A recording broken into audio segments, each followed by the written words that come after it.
La suite, jeunes gens, avec aujourd'hui un parc absolument exceptionnel, ou pas, j'ai nommé Walibi Belgium.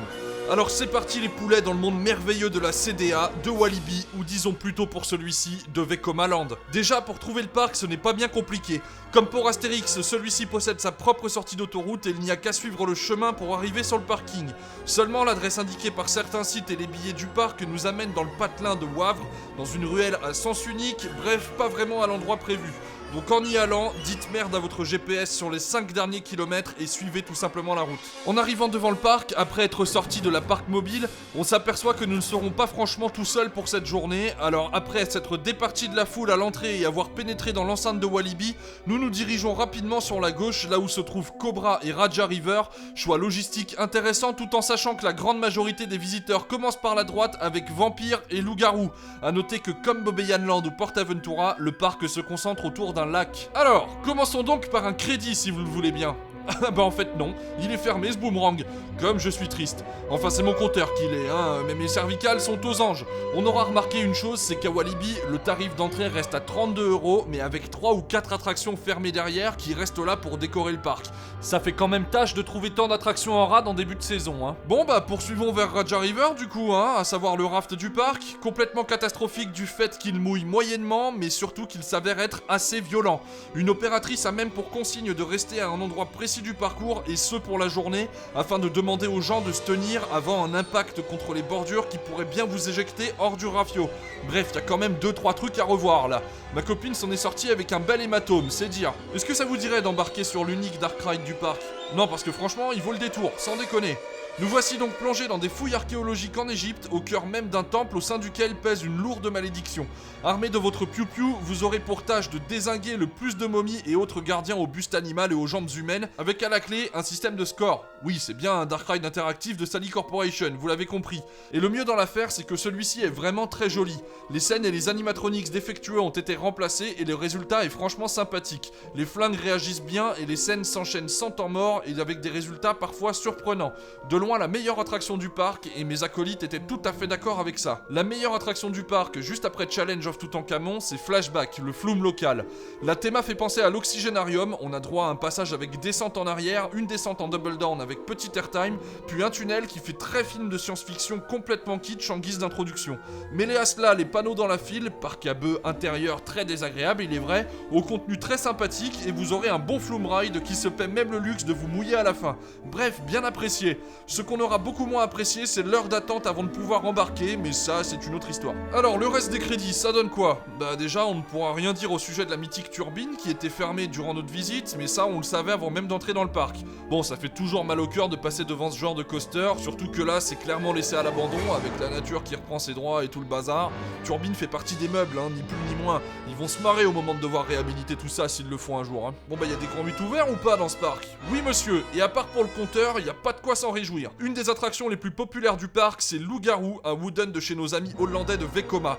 45 minutes d'attente, mais surtout une note de 3 sur 4 attribuée par Trips & Peaks, on était en droit de s'attendre à quelque chose de pas mal.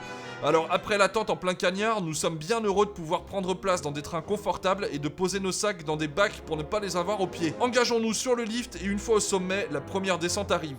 Pas très puissante ni très airtimée, ça passe bien mais sans plus. Au moins c'est fluide. Ouais, mais voilà le premier virage. Et là, merde.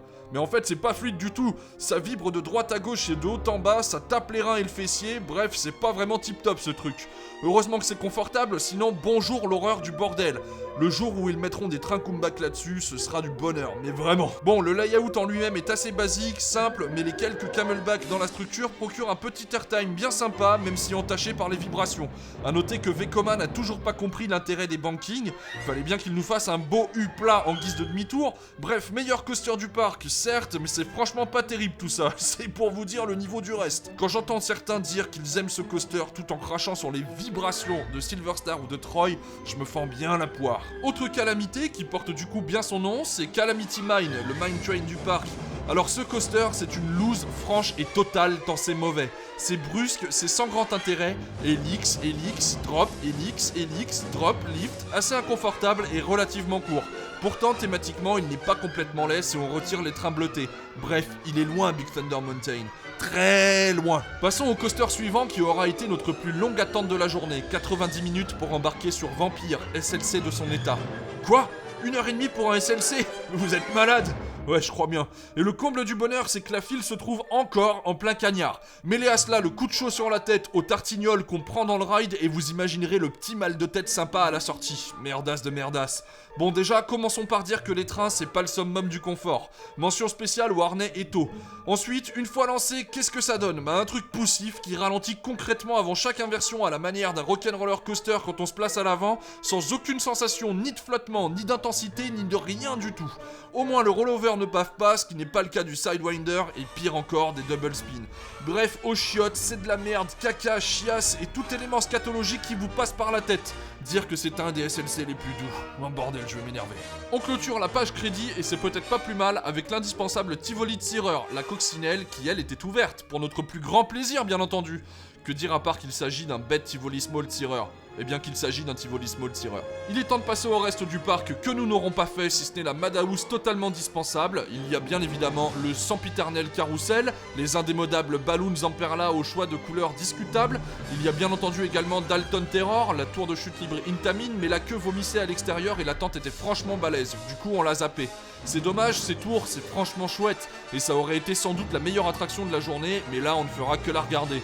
On aura quand même noté que les 5 nacelles étaient opérationnelles, mais avec un départ toutes les 5 minutes pour un temps d'attente de 2 heures, ce sera un grand non merci. Sinon, il y a aussi de la machine à vomi qui donne pas franchement envie, du 4D auquel on a dit merde parce que, déjà, quand il faut pas faire la queue, il faut se faire violence pour y aller, alors quand en plus il y a de la queue à faire, c'est même pas la peine. Puis la grande roue que l'on a bien évidemment faite pour prendre des photos, parce que ouais, comment j'ai lu mon TR moi sinon. T'es marrant toi. On passera aussi sur les auto-tamponneuses, breakdance, wipeout, trucs pour mômes et compagnie, à moins que vous n'en vouliez vraiment des photos, mais j'en suis pas sûr. Bon, je vous lâche juste une petite photo d'Aqualibi vue de l'extérieur. Ouais, après Tiki Bad, ça paraît quand même très fade cette histoire. Bon, un avis général sur le parc maintenant. Côté opération, déjà, c'est pas franchement le panard. On est au minimum syndical, les mecs vont à 5 à l'heure, Dalton Terror fonctionnant certes à 5 nacelles, mais avec un départ toutes les 5 minutes, ça fait quand même très léger, et les temps d'attente, même pas affichés, deviennent très vite de longs moments à se tourner les pouces en plein soleil. Après, certes, le parc reste vert, mais plus grâce au côté sauvage que floral de la chose. Côté rapport qualité-prix, si j'en parle, je risque fort de m'énerver, hein. Je pense que vous avez de toute façon bien compris la chose, mis à part Challenge of Toutankhamon ou encore Flashback, y a pas grand chose à se mettre sous la dent. Ajoutez à cela des attractions majeures fermées en début de saison, Cobra surtout, et ça c'était pas prévu, Turbine aussi, et ça fait 2 ans que ça bouge plus, donc je sais pas s'il va rouvrir un jour, et vous comprendrez bien que Walibi Belgium a été le plus mauvais parc du trip, même sans avoir vu les TR des 4 parcs qui vont suivre.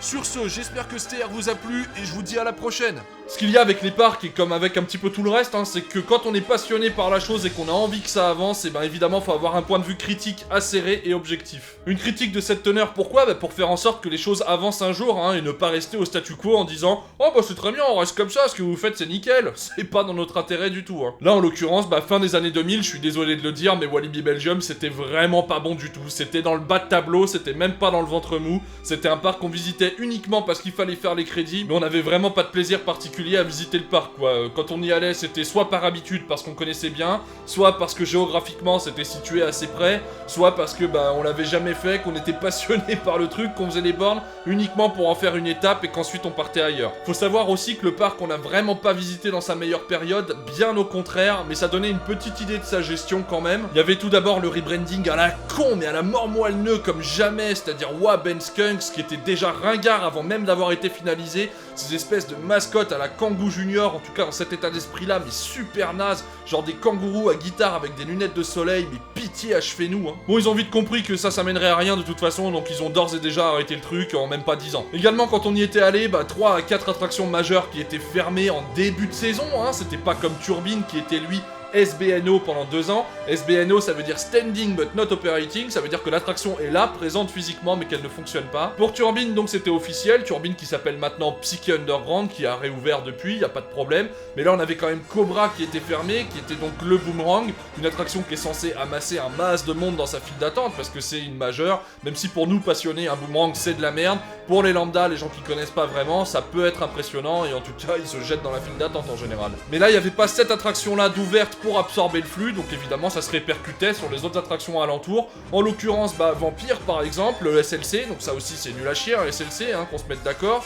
Il y avait 90 minutes d'attente du coup sur cette attraction, 90 minutes pour un SLC, dans une file qui n'a vraiment pas été conçue finalement, c'était sur un chemin de terre, quoi, on attendait là-dedans, plein cagnard, pas de toit, rien du tout, débrouillez-vous comme vous avez pu le voir sur les photos. Donc en plus qu'il n'y ait aucune cohérence thématique entre les attractions qui soient posées là en mode c'est cool, on verra ce qu'on en fait, que le rebranding soit nul à chier avec des mascottes à la con, et que des attractions majeures soient fermées pendant un début de saison, c'était vraiment pas ouf comme visite. Et puis au bout d'un moment, faut quand même être capable de prendre un petit peu de recul sur ce qu'on nous propose, même si c'est un parc d'enfance et qu'évidemment la nostalgie entre en compte pour certainement des gens qui regardent cette vidéo, parmi vous il y en a, faut quand même être capable de prendre du recul là-dessus. Moi personnellement, mes parcs d'enfance, il y en a eu 3, c'était Disneyland Paris, Parc Astérix et Nigloland.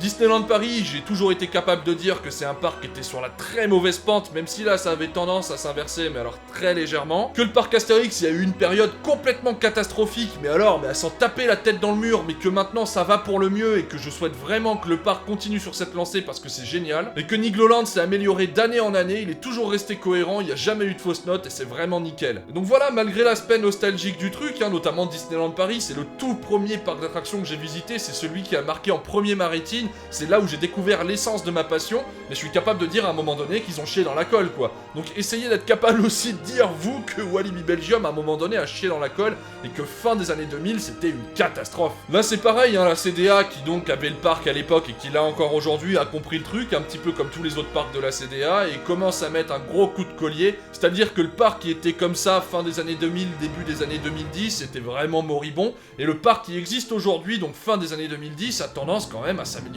grandement. Même si j'irai pas dans le parc clairement pour faire un Pulsar, pour faire un Tiki Waka ou pour faire Psyché Underground. Je ferai pas les bornes juste pour ça, quoi, ça ne m'intéresse pas. Clairement là, même si c'est bien parti pour s'améliorer vachement, il manque une attraction phare, un truc emblématique qui fasse se déplacer des quatre coins du globe. Un truc comme peuvent en avoir certains parcs européens, je citerai par exemple Holiday Park avec son expédition GeForce, Mirabilandia avec Katoon ou High Speed, PortAventura avec Shambhala, Fantasyland avec Taron, Black Mamba, enfin des parcs comme ça, qui eux vraiment poussent à faire des kilomètres parce qu'ils proposent des attractions qui se foutent pas de la gueule du monde et une expérience qui change vraiment de ce qu'on peut voir ailleurs. Mais cette attraction emblématique, un petit peu comme Plopsaland de Panne qu'on a traité il y a 2 semaines, va enfin arriver au parc, en tout cas je le crois, parce que je pense que ce sera de la très bonne cam, en lieu et place de l'Hyper Coaster Intamin prévu pour 2021 à Walibi Belgium. Et là, si c'est une montagne russe telle que j'imagine qu'elle va être, ouais, ça vaudra les kilomètres, amplement. Merci la CDA qui a enfin compris qu'il ne s'agissait pas juste d'exploiter un parc pour en retirer de l'argent, mais que si on mettait de l'argent à l'intérieur, on pouvait retirer des profits encore plus importants en attirant beaucoup plus de monde. Oh, il leur en aura fallu du temps, mais enfin ils ont compris. Enfin, ils ont compris. Enfin, si vous êtes tombé sur cette vidéo parce que vous avez tapé Visite Walibi Belgium dans YouTube et que vous vous dites que le parc ressemble à ça, dites-vous que vous vous trompez complètement. Le parc n'a plus rien à voir avec celui qu'il était fin des années 2000. Je préfère le répéter parce que je sens qu'il y a encore 2-3 gogoles qui vont se dire « Ah ouais, mais le parc c'est plus du tout ça aujourd'hui. » Ouais, je sais, merci. Bref, en tout cas, hormis les gogoles, j'espère que cette vidéo vous a plu. Si tel est le cas, n'hésitez pas à vous abonner parce que ça fait plaisir et parce que une fois par semaine, vous allez recevoir du contenu sur les parcs d'attractions. En l'occurrence, c'est le vendredi à 18h. Je vais faire un trip report comme ça une fois par semaine.